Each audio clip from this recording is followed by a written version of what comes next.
السلام عليكم ورحمة الله وبركاته، والصلاة والسلام على أشرف رسول الله. النهاردة حصلت حكاية صعبة قوي. بنت جارتنا جت بتعيط لمامتها.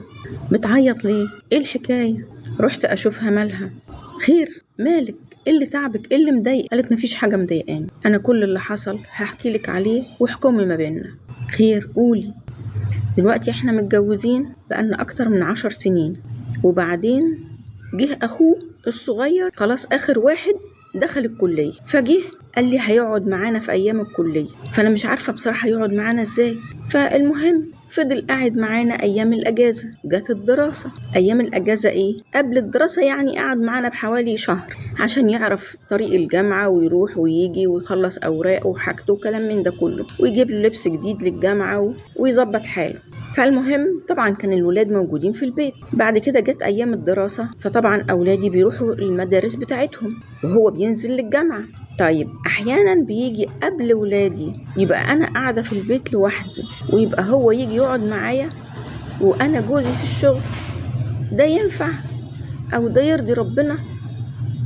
فأنا بصراحة استنيت كده أسبوع، ولما اتضايقت من الموقف فرحت عملت إيه؟ رحت جمعت له هدومه وحطيتها في شنطة وقلت له بص بقى، خد شنطتك وروح شوف لك سكن بره. صراحة أنا ما استنيتش لما حتى جوزي يجي عشان أقول له أي حاجة.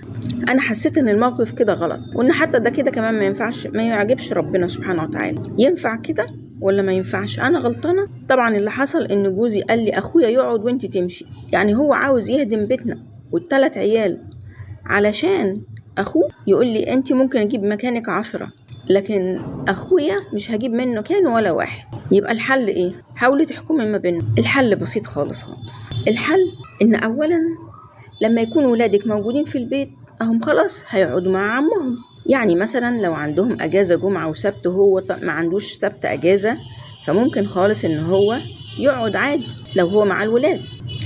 لكن لو ما فيش أجازة وكلهم بره وهو جاي، لا، المفروض يرن الجرس. انت فتحتي له قلتي له في حد، يستأذن الأول يشوف في حد موجود، الولاد موجودة، يتفضل يدخل وتعتبريه زيه زي الولاد. الولاد مش موجودين وباباهم مش موجود، يبقى ما ينفعش. يستنى لغاية ما باباهم يجي، يقعد على قهوة، يقعد على نادي، يقعد قدام البيت، تديله كرسي يقعد قدام الشقة، أي حاجة.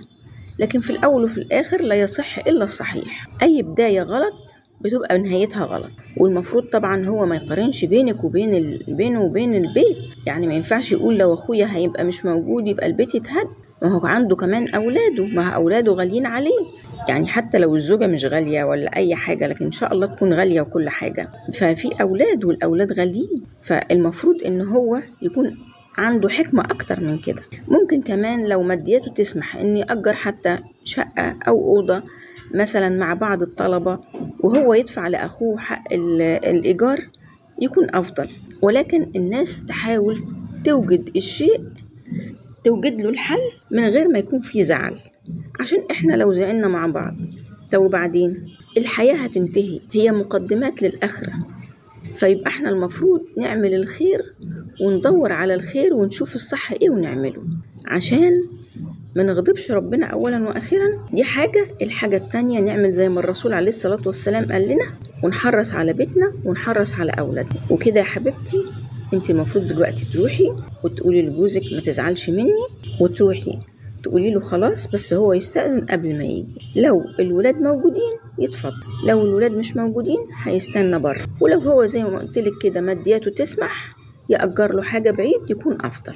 وخلاص يا حبيبتي، وهدي نفسك كده وربنا يعمر بيتك وبيت الناس كلها يا رب. سلام بقى يا حبيبتي.